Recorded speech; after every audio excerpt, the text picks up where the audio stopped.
Bonjour à tous et bienvenue dans ce cours d'introduction à Heroku.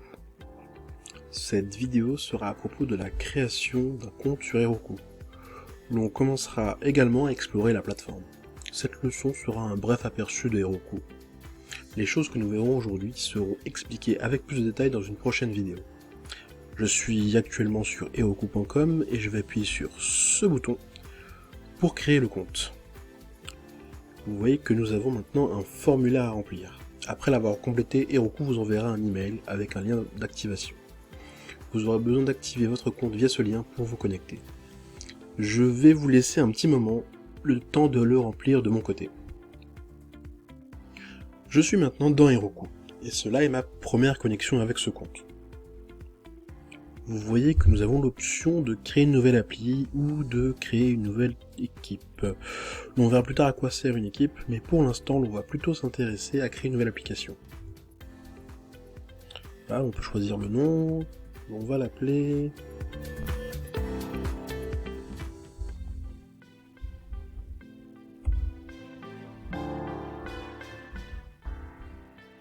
Voilà, ça ira. Ensuite, vous pouvez choisir votre région. Je vais choisir l'Europe parce que c'est tout simplement là où je me trouve. L'on peut maintenant appuyer sur Create App. Voilà, nous sommes maintenant dans le dashboard de Heroku. Ici, l'on a le menu, que nous allons voir section par section. Je peux aussi ouvrir l'application en appuyant sur le bouton Open App, ce qui va ouvrir l'URL de l'application. Je vais le faire tout de suite d'ailleurs. Cela vous dit simplement bienvenue dans votre nouvelle application. Et Heroku vous donne également de la documentation si vous en avez besoin. Pour l'instant, il n'y a pas grand chose, mais vous pourrez modeler votre application pour qu'elle vous serve selon vos besoins. Je vous laisse imaginer ce que vous voudrez en faire, que ce soit pour une boutique, un projet personnel ou autre. Voilà, vous pouvez fermer maintenant cet onglet, et je vais retourner du côté du menu en commençant par Overview. Overview, donc vue d'ensemble en français, la première chose que nous voyons dans cette section, c'est les informations sur les add-ons. L'on peut donc consulter ici les add-ons de l'application, comme par exemple Postgres. Ensuite, l'on a Dino Formation. On peut voir le nombre de dinos disponibles que possède l'application. Je vous rappelle que les dinos sont des machines Linux qui fonctionnent dans le cloud. Et enfin, Collaborator Activity.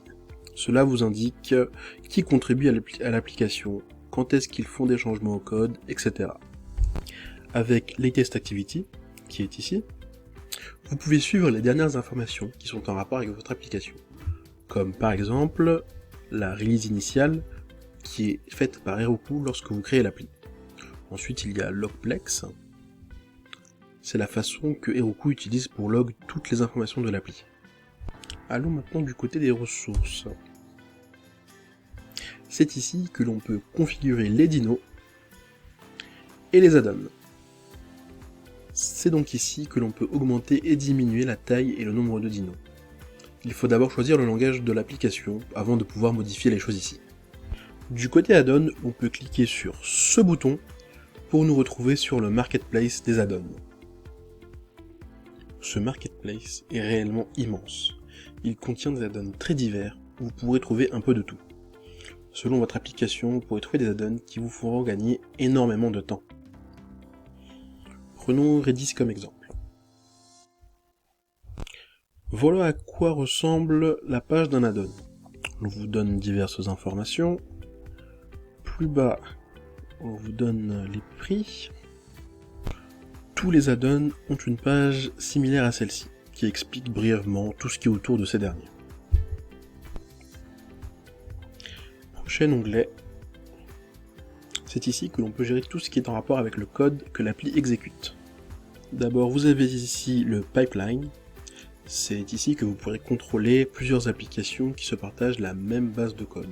Sous-entendu, c'est ici que l'on configure l'environnement de test pour l'appli principale. Juste en dessous, vous avez la méthode de déploiement.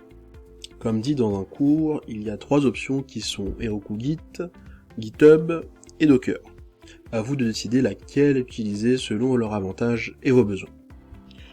plus bas, ce ne sont que de simples exemples de commandes pour faire votre déploiement sur Git. Passons à l'onglet suivant, Metrics.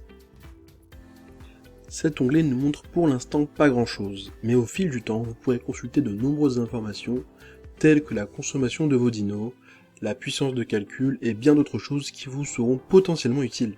Cet onglet vous permettra sûrement de répondre à beaucoup de questions que vous pourriez vous poser. L'onglet Activity est assez parlant rien qu'avec son nom. Ici est enregistré les événements en rapport avec l'application au fil de son existence. L'on peut voir pour l'instant qu'il n'y a que 2 entrées qui sont la release initiale et le logplex.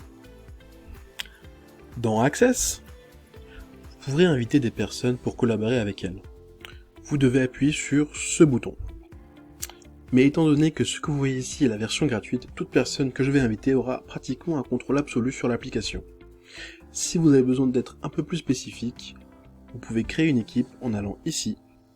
Vous aurez un bien meilleur contrôle car vous pourrez choisir ce que vos utilisateurs peuvent faire. Vous pourrez créer votre équipe en appuyant sur ce bouton. Et enfin, nous avons Settings, donc les paramètres. La première chose, c'est la possibilité de changer le nom de l'application. Cela affectera l'URL de l'application.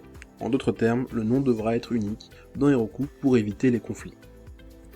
Juste en dessous, nous avons les config var ou variables de configuration. Plus bas, il y a le build pack. Je le rappelle, c'est ce qui a la responsabilité de compiler votre appli. Après ça, le SSL Certificate, utilisé pour des raisons de sécurité, à donc configurer si vous souhaitez une meilleure sécurité entre votre serveur et votre client.